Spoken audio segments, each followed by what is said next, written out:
Баршаңызға сәлем, қалайсыздар?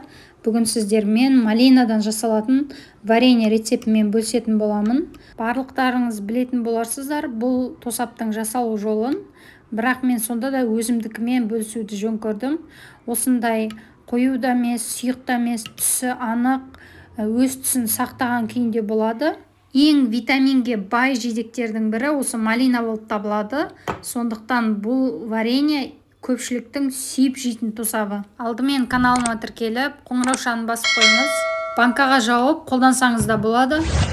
Өзімізге қажет мөлшердегі малинаны аламыз, артық шөптерінен тазалаймыз. Мен малинаны жумай қолданамын.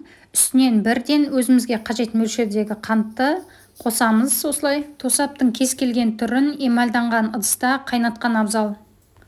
Қантымызды осылай толығымен салып болғаннан кейін бірден орташа отқа қоямыз. Қалауыңыз бойынша қант салғаннан кейін 3-4 сағатқа қойып қойсаңыз болады, сонда малина өз согын шығарады. Мен бірден осылай лопатканың көмегімен жайлап езіп алмай араластырып, бірден орташа отқа қоя беремін. Қанты толық еріп алғанша астын орташа отқа қойған дұрыс, себебі асты жабысып қалуы мүмкін. Міне бізде орташа отта малинамыз осылай қанты еріді. Жайлап араластырып қоямыз. Міне қанты толығымен еріген. Енді қайнап келе жатыр. Орташа отта шамамен 15 минуттай қайнатамыз. Бір рет қайнатамыз, содан кейін тоқтатып, салқындатып, және екінші рет қайнатамыз. Мен малинаны 2 рет қайнатамын. Міне осылай араластырып тұрамын. Көбігін алмасаңыздар да болады.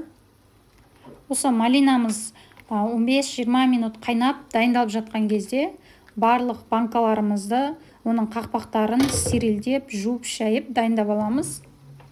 Міне мен екінші рет қайнатып жатырмын малинамызды.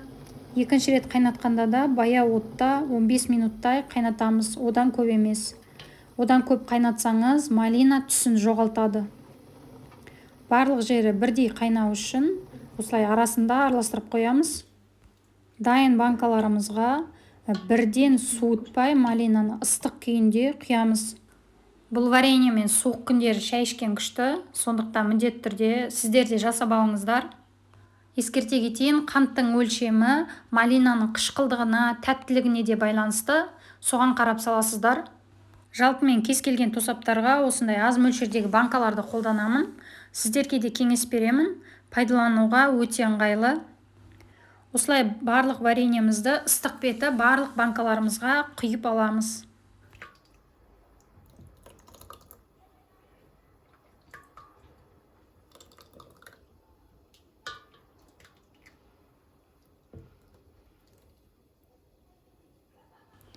Міне вареньеміздің дәмі де, қоюлығы да, түсі де осындай бір қалыпты болып шығады. Тосабымыз біраз уақыт өтіп салқындағаннан кейін сәл осылай қоюланады. Міне осындай өте дәмді болып шығады. Жасап көріңіздер. Міне барлық вареньеларымызды банкаларымызға құйып, қақпақтарын жауып, қысқыға сақтауға дайындап қойдық.